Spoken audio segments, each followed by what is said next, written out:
नमस्कार शेतकरी मित्रांनो, आज आपण सोयाबीनचा बेसल डोस कोणता व सोप्या पद्धतीने कसा द्यायचा त्याबद्दल बोलणार आहोत। तर प्रथम आपण सोयाबीनचा घटक काय असतात ते आपण समजून घेऊ। सोयाबीनमध्ये 40% प्रथिने असतात, 20% ऑइल असते, तेल असते आणि 30% कर्बोदके म्हणजे कार्बोहायड्रेट्स असतात। आता आपण आजचा विषय जो आहे तो सोयाबीनचा बेसल डोस। नमस्कार शेतकरी मित्रांनो, आज आपण सोयाबीनचा बेसल डोस कोणता ते त्याबद्दल बोलणार आहोत। आपण सोयाबीनचा बेसल डोससाठी 3 पोते सिंगल सुपर फॉस्फेट म्हणजे सुपर गोळी प्रति एकरी 3 पोते घेतलेले आहेत व दाणेदार पोटॅशची 1 बॅग प्रति एकरी घेतलेले आहे। 3 नंबरला आपण बेनसल्फ म्हणजेच सल्फर घेतलेला आहे। बेंटोनाइट डाळीसारखे सल्फर असते, यालाच आपण बेंटोनाइट सल्फर असे म्हणतो, ते आपण 10 किलो घेतलेले आहे। 2 किलो ह्युमिक ॲसिड दाणेदार घेतलेले आहे। ह्युमिक ॲसिडमध्ये 98% प्युअर ह्युमिक ॲसिड असावे। कॉम्बिनेशनमध्ये ह्युमिक ॲसिड घेतल्यात त्यास ह्युमिक ॲसिडचे प्रमाण खूप कमी असते व दरही जास्त असतो। त्यानंतर आपण 5 नंबरला लिंबोळी पेंड घेणार आहे, ते किडींना दूर ठेवण्यासाठी। 7 नंबरला आपण शेणखत वापरू शकतो, कारण शेणखत हे बेस्ट खत आहे। एकरी 1 ते 2 ट्रेलर शेणखत टाकलं तर उत्पादनात 3 क्विंटलच्या आसपास फरक पडतोच। तर हे झालं आपलं की आपला बेसल डोस काय आहे त्याबद्दल। आता चला तर आपण बघूया की ह्या आपण घेतलेल्या खतांचा एका मागून एक असं आपण ही चर्चा करूया। तर सगळ्यात पहिल्यांदा आपण चर्चा करायची आहे ती सिंगल सुपर फॉस्फेट या खताची। तर सिंगल सुपर फॉस्फेट सर्वात महत्त्वाचे व नंबर 1चे खत आहे। याचे आपण 3 पोती प्रति एकरी घेतले आहेत। फॉस्फेट म्हणजेच SSP बेसल डोस म्हणून मातीआड झाल्यास सोयाबीनच्या झाडाच्या मुळापर्यंत पोहोचते, वरून SSP टाकल्यास ते मुळापर्यंत योग्य पद्धतीने पोहोचत नाही। SSP फॉस्फेट म्हणजेच फॉस्फरस देणे अत्यंत आवश्यक आहे। फॉस्फेटमुळे सोयाबीनच्या मुळाची लांबी वाढते व मुळे खोलवर मजबूत होतात। परिणामी शेतातील अन्नद्रव्ये पिकाला सोयाबीनच्या झाडाला वेगाने मिळतात। सोयाबीनच्या मुळावर हवेतील नायट्रोजन नत्र स्थिर करते, ते मुळावरील गाठीच्या स्वरूपात। त्यामुळे सोयाबीनच्या पिकांना भरपूर वाढीसाठी भरपूर नायट्रोजन नत्र मिळते। फॉस्फेटमुळे सोयाबीनच्या फुलाची संख्या व चांगल्या प्रतीच्या शेंगा तयार होतात। फॉस्फेटमुळे सोयाबीनचे दाणे टपोरे होऊन त्यामध्ये तेलाचे प्रमाणही वाढते आणि दरही चांगला मिळतो। तर हे झालं आपलं सिंगल सुपर फॉस्फेट ह्या घटकाबद्दल। आता आपण पाहणार आहोत ते सल्फर म्हणजेच बेंटोनाइट, त्याला आपण मार्केटमध्ये बेनसल्फ म्हणून पण खूप प्रसिद्ध आहे। तर तुम्ही कुठलंही बेंटोनाइट सल्फर घेऊ शकता।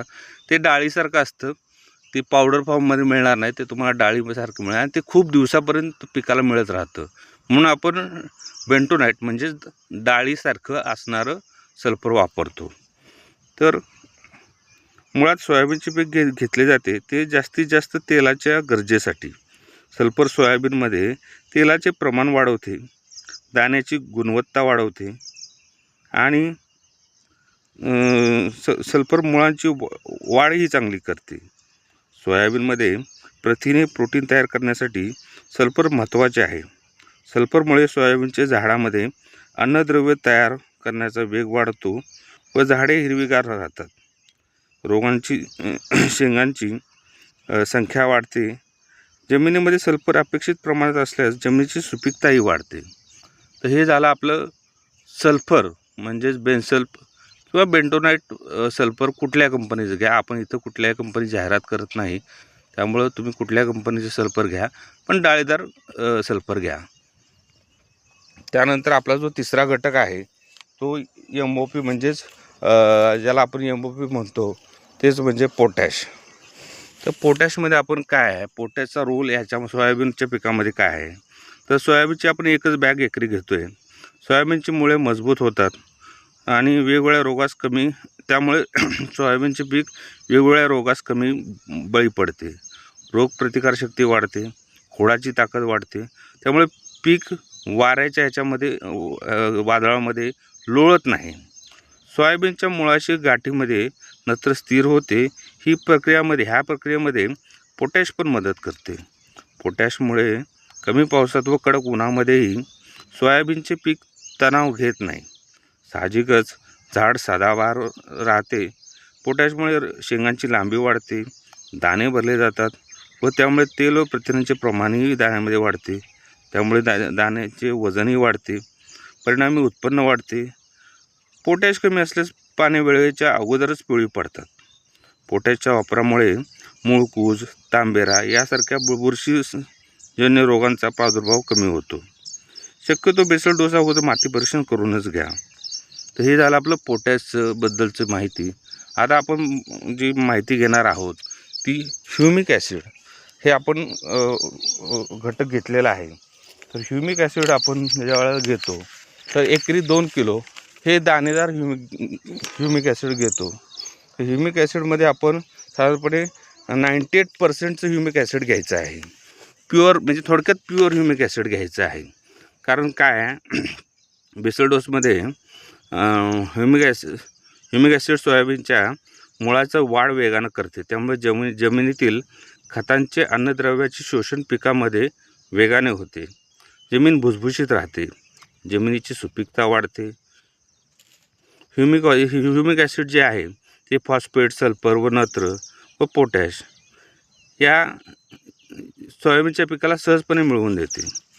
तरी शेतकरी मित्रांनो, एक नम्र विनंती आहे, आपल्याला माहिती आवडल्यास आपण नक्की सबस्क्राईबचं बटन दाबा, लाईक करा, व्हिडिओ शेवटपर्यंत पहा, कमेंट करा, बेल आयकॉन दाबा, म्हणजे घंटी तुमच्या व्हिडिओच्या खाली जी दाखवलेली घंटी आहे ती दाबा, म्हणजे तुम्हाला आमचे जे व्हिडिओज आहेत, नवनवीन व्हिडिओज आहेत ते वरचेवर मिळत जातील.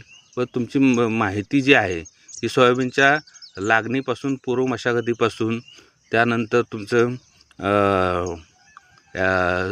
पूर्व मशागत, त्यानंतर सोयाबीनचं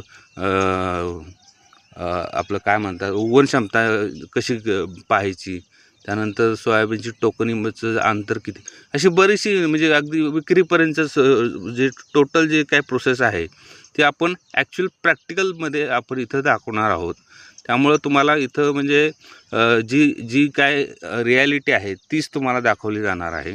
तर तुम्ही हा व्हिडिओ नक्कीच सबस्क्राईब करा आणि शेवटपर्यंत पहा. खूप खूप धन्यवाद.